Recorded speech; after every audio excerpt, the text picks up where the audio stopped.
I'm so happy that my good friend and civil rights attorney, Ben Crump, is back with us today to talk about crisis in the classroom, the chemical lawsuit, and also to talk about the kinds of things that he's involved in this country today, not just about race. For many parents, public schools are the only options for parents who cannot afford private schools. And as we get into what has become very historic over the last week, that the judge allowing this lawsuit to go forward with the Baltimore school system, public school, says it's unprecedented. Yeah, it is unprecedented, and we endeavor to have a landmark decision that will not only impact Baltimore, but will impact city school districts all across America to make sure that our children graduate with a quality education so they won't continue to be on the school to prison pipeline. And so this is a very real battle for the future of our children. It's all across America. And my man, it has been happening for generations. It just did not start today. Why does it continue? Well, the status quo is easy to get comfortable with, to get complacent. We have to challenge the status quo. We have to always push to be better tomorrow than we were today. And that's for everything in life, but especially for education, when we see these horrific numbers where you have young people graduating but yet are illiterate. I think if you graduate without a quality education in America today, that you're already imprisoned. They just haven't closed the jail cell door yet. But make no mistake about it, without a quality education, our young people are imprisoned. You often say that you never blame the student. You reserve your criticism for the teachers. And you also feel that parents are very vulnerable. Where does the accountability lie? Well, I think the easy blame is to try to say the teachers are somehow causing the problem. My wife is an educator, so I understand the great lengths that teachers go to try to help our children achieve their full potential in education. But oftentimes it's bureaucracy. It's, the systems are in place, whether it's at the district office or whether it's in city or state government, where they continue to have these quasi-achievement tests that really focus on trying to make them be able to justify continuing to get the same budget to keep pushing children through the system versus saying, no, let's make absolutely certain that these young people can read, write, do arithmetic, and do the things that are necessary to be able to compete in an ever-evolving technological society. And that is the challenge. That is the real objective, Armstrong Williams. It's not just to pass them along to get along. It's to say, no, we want our children to be able to have an equal opportunity at the American dream today in 2022. I have an interest in philosophy in business. I'm often approached about investing in startups. And they also want me to inquire with my high wealth friends to do the same. But I feel I have no credibility in asking my high wealth income friends to invest in anything if I've not put my own money into it. Because if my money is in it, it tells me that I'm committed. I've never been able to understand how you could be a superintendent or a principal of a school, and you have such an impact on the lives of those kids in that system, and yet you refuse to place your own child in that school system. Yeah, that does seem to be hypocritical. I am a big proponent of public school education, and that's why I choose to send my children to public school education, while my wife and I, we believe in it. Because the reality is this, Armstrong, for the majority of children in America, especially children of color, we're going to have to rely on public education to educate them. They won't be able to afford the private schools or anything like that. And so we can never give up on public school education if we really want to let all of our children have equal opportunity at these American promises. And so I often think about Armstrong in a very personal way, and I'm sure you do the same, my brother. Where would we be without a quality education today? My mother taught me when I was young, she would often say, baby, life ain't fair. Life is hard. You make it fair by what you bring to the table. And if you don't bring anything to the table, don't expect anybody to let you sit down at the table. And she would tell me, education is something to bring to the table, because once you have it up here, she said, nobody can take it away from you. You know, I think so much is lost when we just talk about education and we just reduce it to the classroom. You and I, and those watching us today can relate to this. It was more than just an education. Being in a classroom taught us respect. It taught us teamwork. It taught us sacrifice. It taught us discipline. We understood what honor and hard work was. I mean, lessons that are always reinforced at home.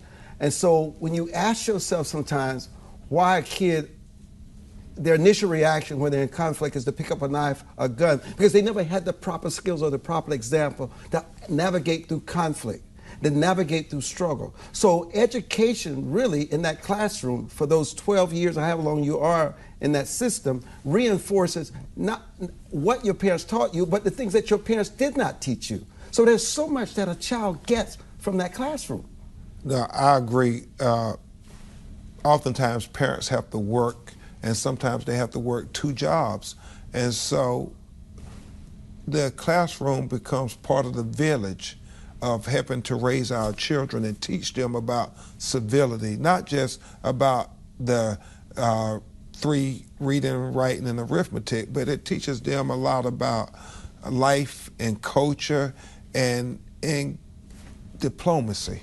That's something that we have to do more in America today. We have to try to listen to one another. And even if we disagree, we should not be disagreeable. We should hope that everybody can learn from everybody, even if it's what not to do. I often think back to what I learned in grade school when they said, a mind once strengthened with a new idea never regains its former dimensions. So just in interacting, if I get a new idea that makes me think a way that I never thought before, then I never ever lose that idea. It's always going to be in the subconscious of my mind. So when 5 years down the road, I think about something, I remember Armstrong Williams said something that made me think in a different way. And that's about the education process. We all can learn every day a new ideal. And learn different perspectives. And correct. And learn that there's always another side to the story. And also that if everybody agrees, somebody is not growing. You know what fascinates me, and I know this makes you uncomfortable, so I'm going to say this now. You know, people like to say to you, and I hear it sometimes, we fought so hard in the civil rights movement to put black people as mayors and city councils and as educators and superintendents, and yet you've not had a Democratic mayor in Baltimore in almost 30 years. You haven't had a Republican on the council for almost 40 years, and that actually reduce it to the fact that black people have more of a responsibility of making sure that black kids are educated than anybody else. But power is power. And the fact is, power corrupts the best of us. And what we forget sometimes is that the system makes us forget about our own struggles and what we had to overcome. And so we become not a way that we create a better system for everybody to learn. We make the system work for us and not necessarily for the students. So it's not really an issue of why black leadership has failed black kids in these places across the country. And I guess statistics may bear out that these kids are failing, but it has nothing to do with black leadership. It's the fact they're part of the problem now. They've become the bureaucracy. Well, like I said, we should never be complacent, ever. We should always strive to become better tomorrow than we were today. I want to believe that if given the opportunity, with all the evidence that is being vetted in a court of law, to see that this is empirical evidence, that we can't deny this, that they acknowledge a problem exists. And once they acknowledge a problem exists, then we can get to finding a solution. But we first have to admit that there's a problem with our education system in America today, where we're getting these outcomes in the public school systems. And once we admit that problem, then we can address it. I want to believe, Armstrong, with everything in my heart, that we can solve these problems. We all have to come to the table. Now, who is we?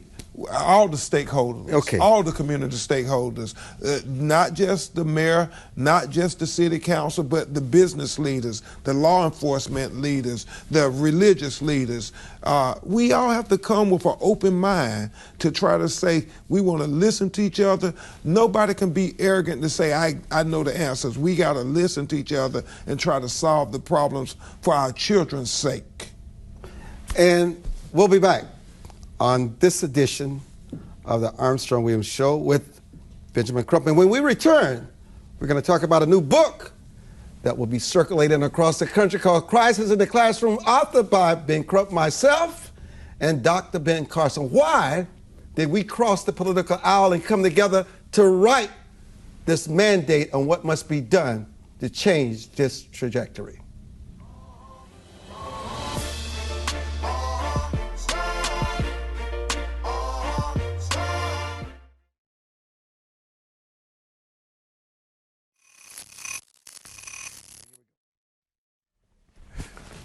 Crisis in the classroom. Now, I know you get a lot of criticism for being a part of this collaboration on this new book, Crisis in the Classroom. And I want people to know it was not easy getting you on board to be a part of this collaboration. It was really a conscious, soul-searching decision that you had to make. And you also knew what was at stake. You cared about what people thought at the moment. You cared about what the civil rights community would say. But then you had an epiphany. Yeah, you know, obviously I have a lot of allies within the government in Baltimore, Maryland, as with educators around the country. Including the teachers union. Very strong yes. Respect for the teachers union. And as I said, my wife was a teacher and is an educator. And so when you started talking to me about this, even though we had did the lawsuit in Detroit where we argued successfully that students had a right to literacy in America, right to education, that this lawsuit in Baltimore was different in the sense that we were representing the taxpayers and people could construe that as if we were trying to take resources and funds out of the public school system. And the fact that, you know, we were doing it together because we have very different political philosophies. And so I was saying I'm fighting on enough fronts. Why go get in this fight? And, you know, I had to really think about it and do some soul searching and look in the mirror and say, well, are you doing it for a popularity contest, Ben Crump, or are you doing it to try to make progress for our children to have a better world? And my conclusion was we have to do what we believe in our heart is right, to change these outcomes where far too many children from our community are graduating and are unable to read and write and be able to compete in American society today. And we cannot go to sleep and turn the blind eye to that over and over again. So I chose to make a statement with authoring this book with you and giving Dr. Carson, giving opinions about why we feel we have to do better. We have to identify the problem and we have to come up with solutions, and the solutions won't be solutions from one party or the other. It has to be solutions from everybody to fix this crisis in the classroom. You know, look, I have a lot of respect for you, because even knowing it is the righteous thing to do, most people with your influence and your cachet would have just sat on the sidelines and said, find somebody else. It tells me that you serve God and not man, that your soul wrestles with these things. And what is problematic today, and we all are guilty of this, we want to stay within the comfort of our parties and our labels, knowing that there's a problem, but I don't want to get involved in that because I don't want to deal with the backlash. And I know you're not going to get into it. There's been a lot of backlash. Threats or hit pieces on you. People feel you betrayed them. And yet you stood firm because your faith is bigger than your wallet. The future of these kids is bigger than your reputation among people who want you to just go along. Yeah, and Armstrong, I fundamentally believe that we have to find common ground. We just can't always have a stalemate. Where does that get us? At some point, we need to say, as Dr. King said, there's more that we have in common that separate us. It is so easy for us to just point out things that separate us all the time. Well, let's find stuff that can bring us together to try to move forward. And in this time, now more than ever, we need to find those things. So I'm thankful to you, Armstrong, for continuing to be persistent. That, Crump, I know, you know, you're dealing with these high-profile police shootings and, you know, these discriminations in corporate America, but this crisis in the classroom is probably more important than all of those things combined. And, you know, your persistence made me do a critical reflection on what are we here for. We are here to try to leave a better world to our children. And at the end of the day, when we die, I don't ever want to say I didn't use whatever talents, whatever blessings, whatever resources that God gave to me to try to make it better for our children. You know, I don't know if people understand the significance of the judge in Baltimore after so much pressure and so much lobbying, because you and I know the courtroom is political. Judges' decisions can be political. There are all kinds of relationships that influences them. Well, I'll say judges have great discretion. How yes, about we say that? We're saying the same thing. But however, I don't think you and I can emphasize enough, this is the first time that a lawsuit of this nature that has been filed has ever been allowed to go forward in the United States. And many people privately have said to us, it's because you gave credibility to it. You decided to stand firm in that press conference, and not just in the press conference, the town halls that we're doing, what we're doing now, writing the book, because while you may call it courage, 20 or 30 years from now, you can say that because we decided to step in the firing line, we decided to check that log jam. And look at what has happened. Look at what the parents are saying to you. Yeah. Look at people that you never would imagine. What are they saying to you? Yeah, it is quite, and I'm hardly ever surprised in life, but I am very surprised by the number of black parents who are coming up to me who say, thank you, Attorney Crump, for getting involved in this lawsuit because my child graduated and I don't think they got a quality education. And so they are thanking us for taking a stand. And, you know, Armstrong, life is a journey. You never know where this journey is going to take you. If you asked me 2 years ago, would we be doing this? I would have said emphatically no. But life is a journey, and we continue to try as best we can to continue to learn. Listen to one another. I listened to you. I looked at the statistics when Scott Marder was having this empirical evidence of what these results were of these graduates coming from the Baltimore public schools and their illiteracy rates. And we said to ourselves, the evidence is there in black and white. We can't deny this. And so now we have to give it to the world, make it transparent, because we know knowledge is power. I go back to this here, and it really harkens back to what is the crux of America. Ben Franklin said that democracy is like two wolves and a lamb voting on what to have for lunch. He said liberty is making sure that that lamb is well armed to protest that vote.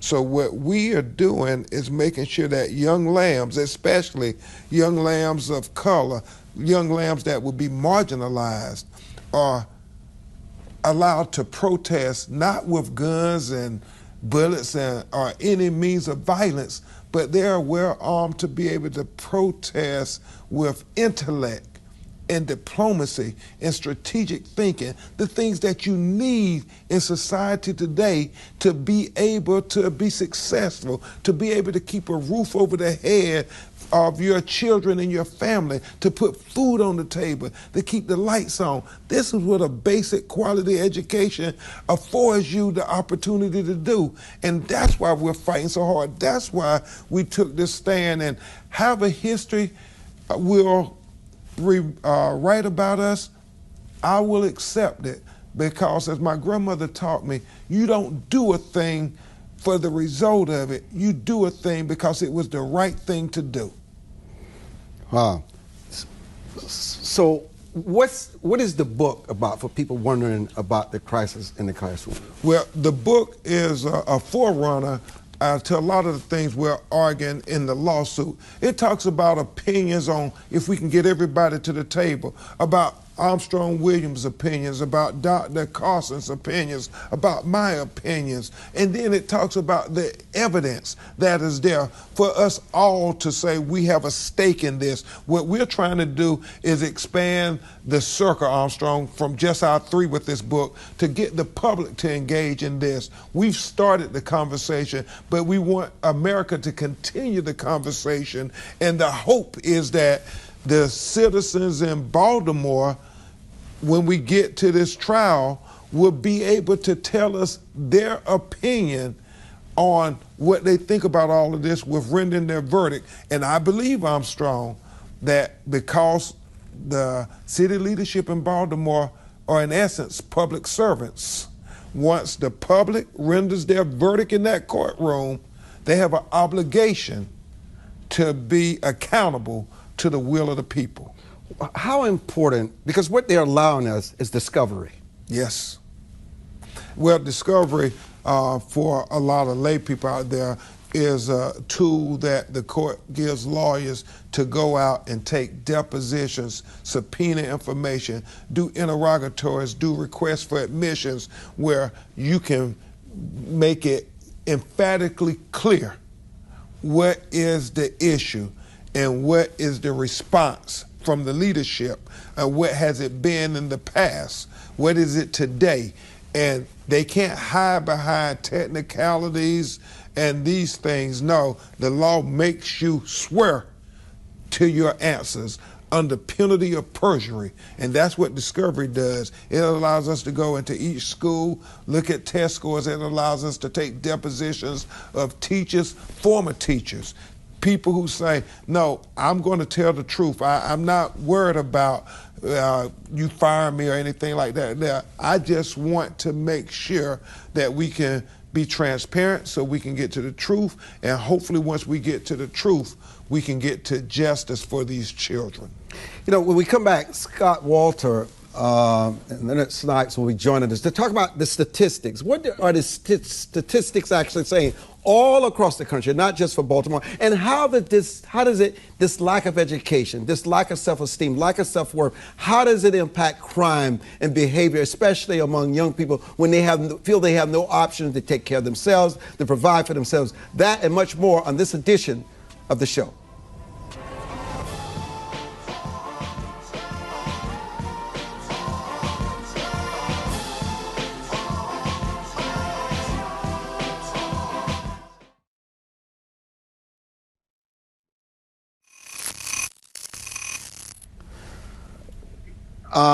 Leonnard Snipes is a crime media expert.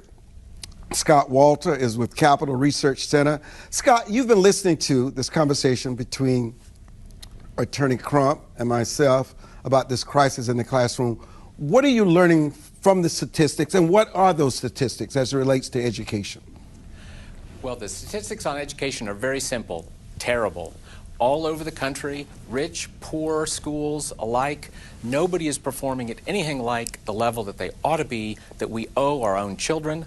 And of course, sadly, the folks who are getting hurt the most are precisely children of color, poor kids, and that should be absolutely unacceptable to every American. It is so bad, Armstrong, that the most recent atrocious number to come out is the kids who suffered from all those lockdowns and lost all kinds of learning, the ones who got into college, right? And there are plenty of poor moms in big cities who'd weep if their kid was able to get into college. But the ones who have gotten into college now are failing at much higher rates because they didn't begin to get the preparation they needed. And that's just a crime. And what do all these statistics have in common that we can change, Scott? Well, what they have in common is that all of us Americans, especially all of us parents, ought to be very dissatisfied, ought to be doing exactly what Mr. Crump is doing in Baltimore, namely demanding answers and holding accountable the folks who are running these school systems. Because even in the wealthier suburban schools, they're performing better than a poor Baltimore school, but they are not remotely performing the way they need to. No excuses for anybody. So this transcends racial and socioeconomic backgrounds. It is impacted everyone, but while maybe on a different level, there's still a tremendous impact on America's education. Absolutely. There's no race in America that should be satisfied with its schools, and that's one reason that parents need more choices. One of the profound problems with the system is that the parents are some of the most powerless people in that whole system, and it's not going to get better until the parents who care most about their kids are able to do something for their kids. Now, Crump, one of the things that you hinted to while the lawsuit was filed in Baltimore, you're hoping that this becomes a national issue all across the United States. Yeah, Armstrong, and to Scott's point, it is about having parents be more involved in the education process, having a spot at the table. And the hope is that this lawsuit will set a precedent that could be used in cities, whether down in Louisiana or in upstate New York, that have similar issues going on, like in Baltimore. Once we have a precedent that others can cite to, hopefully, Armstrong, it will be easier to see the change that we all desire to really address this crisis in the classroom. Scott, are there any statistics that bear out where it's actually working and that it has not really been impacted, and there's certain demographics in this country where the kids still thrive and learn and the grades have not dropped? Well, there are not too many success stories like that, but I will say that I love everything you guys have been saying so far. It's brilliant, but I haven't heard the word charter. And charter schools are public schools, but they're public schools that usually have more leeway on the way that they're able to operate, the way they're able to hire and fire teachers, which is to say bring in the best talent to help the kids. And those, a lot of charter schools, not all, but a lot of them have very impressive track records. And sadly, in places like New York City, you see a concerted effort by some political elements to try to crush those charter schools because they prove that the kids in that city can learn if the schools are better. And your thoughts on Well, these schools? I know Dr. Carson, I think, espouses support for charter schools. Particularly in the book, yes. In the book. I tend to believe that I was a product of a public high school and secondary education. And to me, I never ever want to take resources from those schools where most of our children are going to be educated. And that's the reality what we see when you saw them start to take some resources. That meant there was less for the public schools. And I'm not here to say that I have all the answers. I never ever want to say, you know, listen to me. I want to talk to people like Scott, talk to people like you, Armstrong, and let's try to learn together and say what works, what doesn't work. Because at the end of the day, the evidence is going to be the evidence, and we cannot sacrifice our children for arrogance. You know, let me bring Leonard in on the conversation to talk about the soaring crime, homicide, petty thefts. Even in Washington, D.C., they had a debate on Thursday of whether to weaken the sentences for petty crimes and also for carjacking and petty thefts. Even the mayor and the chief of police here in our city, Conte, came out and said, this is a problem. Talk about crime and in the context of education that we've been discussing with Attorney Crump, Leonard. Very complicated subject, Armstrong. If you take a look at the pre-arrest data and the post-arrest data, there doesn't seem to be a lot of evidence that educational programs have an impact on future criminality. The U.S. Agency for International Development did a series of reviews, literature reviews from all over the world, and I'll read from it in one sentence. There's very little evidence on what types of educational sector programming work to prevent violence, crime, and mitigating correlated factors. If you take a look at the post-arrest data from the correctional system, educational programs, a study from the U.S. Department of Justice, it's not very encouraging. They're basically saying that the recidivism rate educational programs do not affect the recidivism rate. What does, the little bit of good news that we have coming out of this through the U.S. Agency for International Development and from the United States Department of Justice, is that early childhood intervention seems to be a key and probably the most successful program that we have in terms of impacting young people and impacting young lives. So what the U.S. Department of Justice has said through crimesolutions.gov, it's their repository of successful programs, is that if you find a child struggling early in life, intervene in terms of nurses, intervene in terms of social workers, intervene to see what's happening with that child, where you literally have specialists going inside the home and trying to address that child's needs. You sort of got the same sense from the U.S. Agency for International Development in terms of their literature review of hundreds of programs worldwide, that the program that they deemed to be most successful was early childhood intervention. So it seems as if the secret sauce is going to be intervene early, find out what's going on with that child. The child's acting out, the child's not doing well, the child's maybe being disruptive, the child may be bullying, and not necessarily respond with the criminal justice system, but respond with specialists going into the home, working with the parent, working with the parents, and see what they can do to assist that child and to find out what the parents can do to do a better job of parenting. Yeah, and Armstrong, I agree. It's about trying to get to the children before they get caught up in the trap, as I see it. It's the same thing that Thurgood Marshall and the civil rights stalwarts understood even back with Brown versus Board of Education. To give our children a chance, you have to get to them early to say that we're all equal and we deserve an equal education.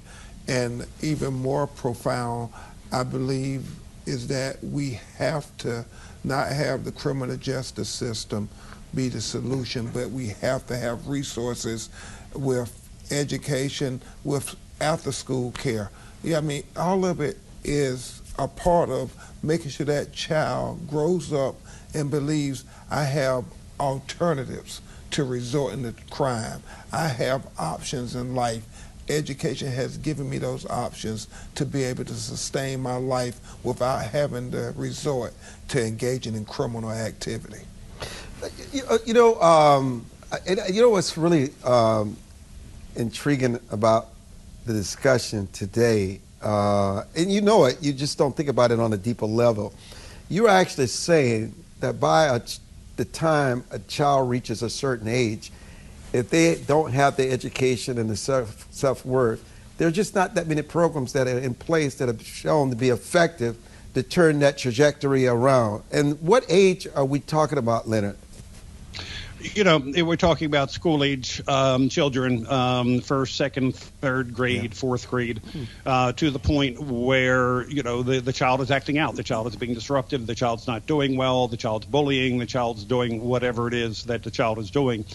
And understanding that you've got to intervene now. But people don't understand exactly what it is that I'm saying here. We're talking about creating an entirely new bureaucracy. There is a point where there seems to be a point of no return in terms of a child's development. We're talking about not social services as it's currently constructed. We're talking about nurses and social workers, well-trained, well-paid, with a good bureaucracy behind them, going in and trying to intervene in the lives of that child in terms of the parents. I mean, you know, so many years ago, there was this huge campaign, read to your child at least 15 minutes a night.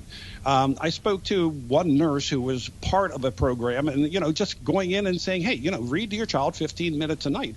And that interaction was, you know, had a really profound effect on that child's future development. So we've got to make sure that children are reached early. I'm not quite sure that once you get beyond the third or fourth or fifth grade, I'm not quite sure there's anything that we can do. I mean, if you take a look at the correctional programs, where over 600 programs were evaluated, educational programs did not work to reduce recidivism. I'm not saying take away educational programs. I'm not saying take away tutoring programs. Just for sheer morality or doing the right thing, these are the things that we should be doing. But the evidence is pretty clear that these programs across the board don't seem to work. And what does seem to work to some degree, per the U.S. Department of Justice, per the U.S. Agency for International Development, is getting in early, working with the parents early. There's a ton of parents out there who do not know how to raise their children.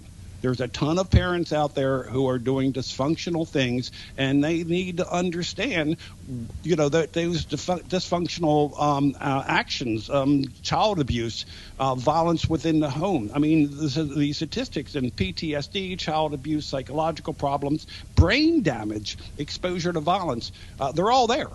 And so the idea is get in early and make sure that that does not happen to the child to the best of our ability, to be sure that the child feels loved, the child is nurtured, that the child sees a future for himself or herself. Well, research has shown a relationship between high crime and graduation rates and educational attainment and incarceration. The statistics just don't lie.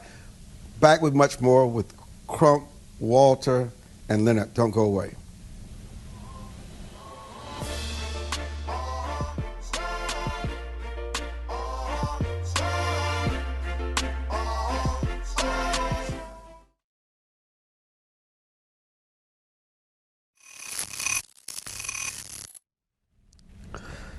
You know, I want to thank Leonard so much for joining us. We're now joined by author it's Ellison. My brother, thank you so much for joining us on this edition of the show, Vince. You know, man, thank you for having me. I'm so happy to be with you. Yeah, you know, we're here with Attorney Ben Crump and Scott Waller. We're talking about the crisis in education. You're aware that Crump Williams, we have this new book out from Skyhorse Publishing tackling this issue because we got to cross party lines to deal with this. It's a savage problem that is just wreaking destruction all across America. What is your perspective? Well, this is not a new problem, Armstrong. I mean, there was a report that came out in 1983 called A Nation at Risk. And I want to read you exactly what it said. And in the report, it said that if an unfriendly foreign power had attempted to impose on America the mediocre performance that exists today, we might well have viewed it as an act of war. And this was 1983. That was 39 years ago. And they've done nothing. There's a great poll that comes out now that says that over 80% of black people want school choice for their children. But vouchers, tax credit, charter, black parents want the option to take their children out of these failing schools. But we found that seniors give close to $7 a year in political contribution, and that goes to the Democrat Party, who has in their party platform that they will never support any type of school choice. So we have a conundrum here where the people want school choice, but their elected officials are denying it to them, and the children are dying, they're not being educated, our cities are on fire.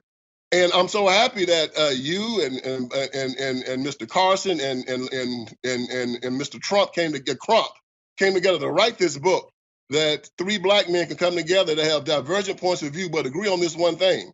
Our children need a good education. And I don't think that the government has ever been willing to give it to them. Ever since Brown versus Board of Education, they've used our children as political ping pong balls to try to press for busing, integration, or some type of social justice program, whether it be CRT, critical race theory, systemic racism, something to turn our children into foot soldiers for some type of Marxist, communist, socialist revolution in this country that has never done us any good whatsoever. Our children need to get back to community, to the Bible, to understanding right and wrong, to loving one another. And then ABCs, 1, 2, 3s. Because ever since they took prayer out of school with Ingalls versus Vitale in 1962, we've been going downhill. And now in these schools that are supposed to be educating our children, they can't pray. They can't learn about their history most of the time. They're not teaching them anything. 1, 2, 3, 1, 2, none of it. And we expected the very people who we know hate our children, the government, these racist people that are in the bureaucracy, we expect them to educate them. They haven't done it. They never will do it. We need to get back to a community and to the people that love our children. They'll educate them. Attorney Crump? Well, I think in the book we start the conversation, and the conversation must continue with people like Vince and others to find solutions. Everybody's voice should be heard, and hopefully we can come together and address these critical problems that create this crisis in the classroom. You know, I would be remiss if on this edition of the broadcast, if I didn't switch gears just a little to talk about the case before the Supreme Court this week and the oral arguments on affirmative action, and Harvard and the University of North Carolina.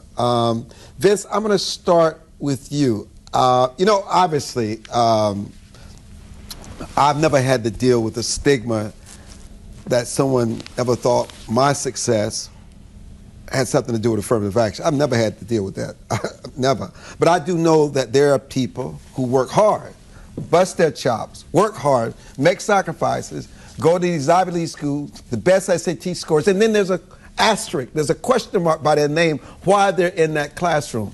I'm one of those that believe that affirmative action has always been bourgeois boondoggle.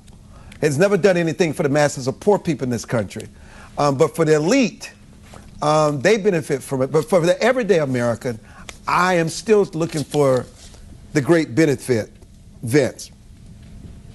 It was a ridiculous concept from the start to believe that, you know, we said we need affirmative action because the government and institutions are racist. Okay, then you say, let's allow these racist institutions to determine what black people are elevated. Who you think they're going to choose, Malcolm X or Stephen Fetchit? Because they've chosen a bunch of Stephen Fetchits, the black community has not elevated from affirmative action. Also, it's an indictment on K through 12 that even now, it can produce some of the best athletes in the world. This is why white boys need these affirmative action programs in the NBA and the NFL. They can produce the best athletes, but they cannot produce the best academic children. Why? This is not what they are supposed to do. You know, these people are doing exactly what they're supposed to do. This is why they haven't changed. Like I just said before, since 1983, they've known this system has not been educating children. Nevertheless, they've expanded the money to a point where we spend more money than any other educational system in the world, and the children are doing worse. And Brother Crump has to file a lawsuit to make them do their jobs. This tells you that this is not what they want to do. They don't want to educate these children.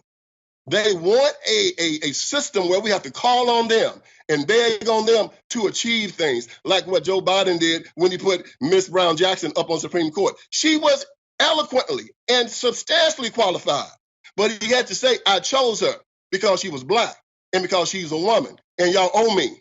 Not because she was the best, which she was.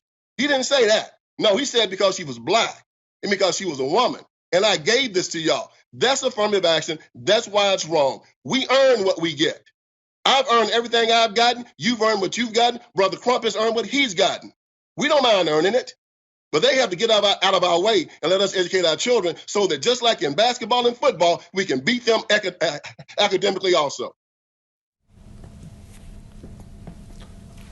I think there's always been affirmative action in America.